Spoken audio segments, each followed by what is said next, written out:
Okay. So, nakapag-change oil na tayo. Actually, last week pa. First 500. Yan pa lang tinatakbo niya. 896 kilometer. And then, so far, after 1 month, okay pa naman siya. No issues. Yan, pero wala pa ring plaka. Kanina galing ako sa kasa, sabi hindi pa available yung ORCR dahil sa bago pa. So far, okay naman. All stock. Walang pinalitan, ito lang.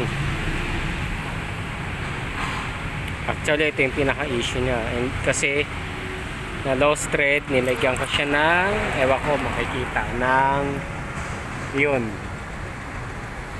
Ito siya. Ito, banda dito. Ito, yan.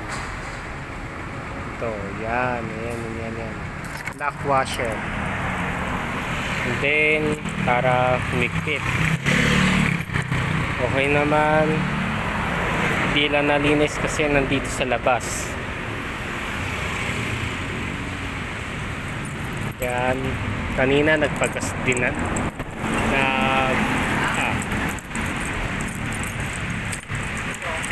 ayaw. Kanina nagpagas na din ako.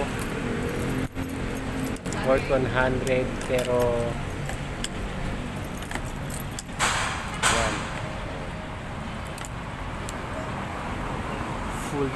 Full tank naman. So guys, yun lang muna itong aking Eurosport 125 or si Red Velvet. Until next update na lang guys.